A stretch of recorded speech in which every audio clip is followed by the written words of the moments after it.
Se selecionássemos as 7 maravilhas da espiritualidade, as 7 obras que mais contribuíram com a expansão da consciência, tenho plena certeza que o Sermão da Montanha encabeçaria a lista. Nele, a filosofia védica, a lei e os profetas, os princípios herméticos, os ensinos jainistas, os preceitos taoístas, o Dharma budista, tudo o que há de significativo nos escritos sagrados são transmutados em uma síntese mais elevada, aonde todo misticismo se desmistifica, aonde toda ritualística se desintegra, onde toda a vã filosofia se desnuda, onde todo dogma e doutrina se tornam infantis, desnecessários e obsoletos ante a luz da verdade. O Sermão da Montanha não é um discurso religioso, um tratado teológico, um colóquio filosófico. Ele não faz parte destas ninharias. Nele não há complexidade. Ele é simples em profundidade e profundo em simplicidade, tornando-se acessível a todos os homens, de qualquer instância, seja ela cultural, intelectual, étnica ou religiosa. É uma mensagem universica, destinada a todos os sedentos de todos os lugares, seja do Oriente ou do Ocidente. O Sermão da Montanha é como um diamante que, embora pequeno, é grande em valor. Mahatma Gandhi idoneamente se expressou dizendo que se todos os livros da humanidade se perdessem e só restasse o Sermão da Montanha, nada estaria perdido. São palavras indeléveis, atemporais, que anunciam uma nova era de consciência. É interessante que ele se inicia dizendo quem são os felizes, os bem-aventurados e afortunados na perspectiva da consciência crística. Jesus também diz: vós sois a luz do mundo. Não se pode esconder uma cidade edificada sobre o monte. Nem se põe uma lâmpada debaixo do alqueire, mas no velador, para que alumie todos os que entram na casa. Assim também brilhe a vossa luz diante dos homens, para que, vendo vossas boas obras, glorifiquem o Pai que está nos céus. Ele também diz: não resistais ao perverso. Se te baterem numa face, dê-lhe também a outra. Se debandarem e levarem a sua capa, dê-lhe também a túnica. Se te obrigarem a caminhar 1 milha, caminhe 2. Dê a quem te pede. Ame os vossos inimigos. Orai pelos que vos perseguem. Bendizei os que vos maldizem. Tudo quanto quereis que os homens vos façam, fazei vós a eles. Toda a convergência desta mensagem é para o amor ágape, o amor incondicional. E o interessante é que Cristo conclui a sua mensagem dizendo que todo aquele que ouve as minhas palavras e as pratica, assemelhá-lo-ei ao homem prudente que edificou a sua casa sobre a rocha. De modo que veio as chuvas, transbordar os rios, soprar os ventos, e deram com ímpeto contra esta casa, que permaneceu firme e inabalável, por ter sido edificada sobre a rocha. Mas aqueles que ouvem as minhas palavras e não as pratica, assemelhá-lo-ei ao homem prudente que edificou a sua casa sobre a areia, de modo que caiu a chuva, transbordaram os rios, sopraram os ventos e deram com ímpeto contra esta casa, que desabou, sendo grande a sua ruína. É interessante que existem pessoas que edificam sobre a rocha da consciência, porém outros apenas constroem no terreno movediço e instável do ego. Ambas as edificações são parecidas, aparentemente iguais, mas o que as diferem é o fundamento. Quando ocorrem os reveses da vida, os intempéries da existência, aquele que edificou sobre a prática permanece firme e inabalável, mas aquele que ficou restrito ao campo da teoria torna-se extremamente vulnerável, e grande é a sua ruína. O apóstolo Tiago, a posteriori aos ensinamentos de Cristo, ratifica-os dizendo que assim como um corpo sem espírito está morto, assim é a fé sem as obras, ela é morta. Ter o conhecimento e não colocá-lo em prática é semelhante a um corpo sem alma, que, embora composto por todos os elementos que o constituem, encontra-se inerte, desprovido de vida.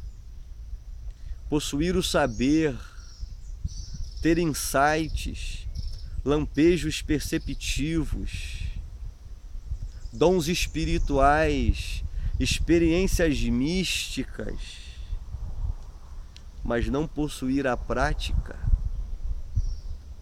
é como uma árvore em plena estação de frutos, destes desprovidos.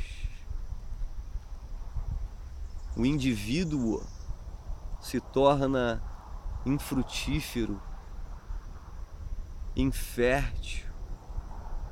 Seu conhecimento é inútil, pois não se transforma em prática. 2500 anos antes de Cristo, Hermes Trismegisto, ele diz algo significativo. A posse do conhecimento sem a manifestação ou a expressão em ação é como amontoar metais preciosos. É uma coisa vã e tola. A posse do conhecimento, percebam, sem ser acompanhada da manifestação ou da expressão em ação, é como amontoar metais preciosos. É uma coisa tola, inútil e desnecessária. Possuir o conhecimento e não pôr em prática o mesmo é como ter um tesouro em lugar inacessível. É algo desnecessário, que para nada presta. É como ter um cofre abarrotado, mas inutilizado. É como ter um celeiro que apenas armazena e nada distribui. É como um bunker que apenas recebe e nada partilha. É como um homem rico, porém avarento, que prefere passar por privações do que fazer uso dos seus recursos. Hermes continua dizendo que o conhecimento é como a riqueza destinada ao uso. Só tem serventia se for usada. Infelizmente, existem pessoas avarentas no campo das ideias. São pessoas que apenas armazenam e nada partilham. Entenda que no plano físico, tudo que é partilhado diminui. Mas no plano espiritual, tudo que é compartilhado aumenta. Por isso Cristo ensina que é melhor dar do que receber, porque aquele que dá, de nada tem falta. Aquele que partilha sempre está farto.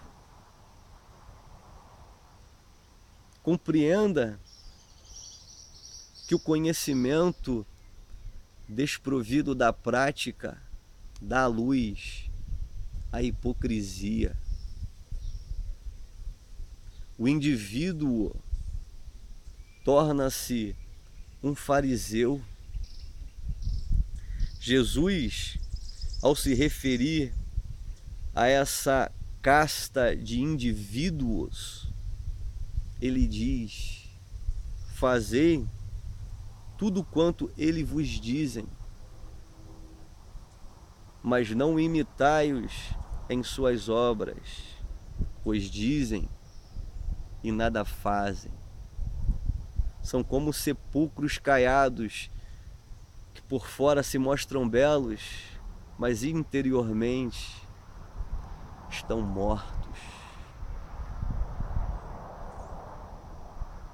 Hermes Trismegisto vai dizer que a lei do uso é universal, e aquele que possui o conhecimento e não usa, sofre.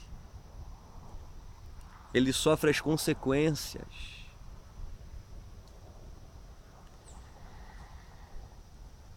Compreenda que quem muito possui, muito deve partilhar. A quem é muito dado, muito será cobrado. Compreenda uma vez por todas que o ter é ilusório, apenas o ser é real. Jesus foi um fenômeno atípico. Nele, o Verbo se fez carne. Em outras palavras, a palavra saiu do âmbito da abstração e tornou-se realidade. Tudo o que ele disse foi exemplificado em atos. O Verbo ganhou concretude materialidade. Ele não apenas ensinou o amor, ele foi o amor. Ele não apenas falou sobre a luz, ele foi a luz. Ele não apenas disse sobre a paz, ele transmitiu a paz. Tudo o que ele ensinou, ele encarnou. As suas palavras não eram desarmônicas à sua existência. Indivíduos de tais estirpe são o exemplo do que é edificar sobre a rocha. Tais seres não apenas resistem aos intempéries, como também sobrevivem ao tempo.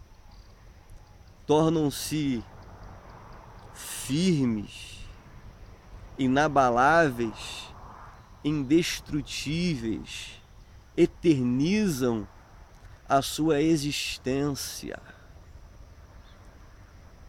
pois não viveram divorciados entre aquilo que se dizia e aquilo que se fazia.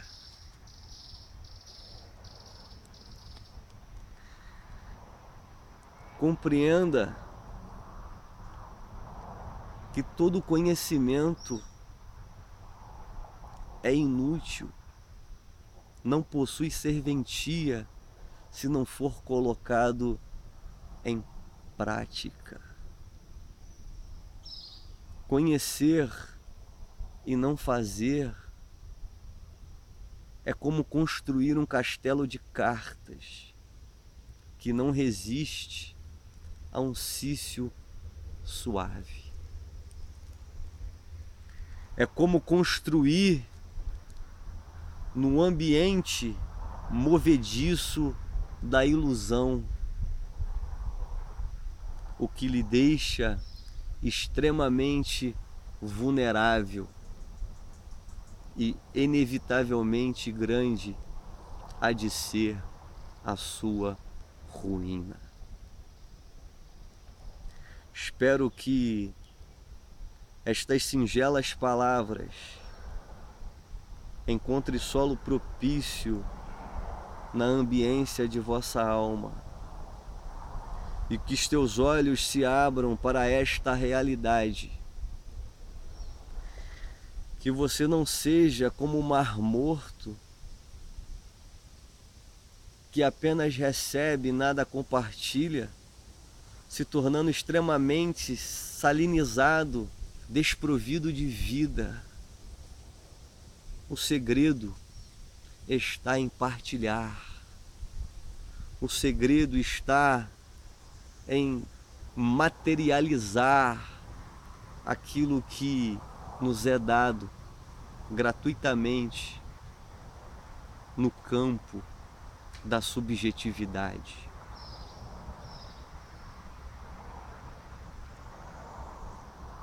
Que tal reflexão suscite em vosso coração esta percepção da realidade e que você possa, a partir de hoje, fazer uma autoanálise para que o auto-engano não seja uma realidade em sua existência. Até o nosso próximo encontro e que o Eterno nos abençoe.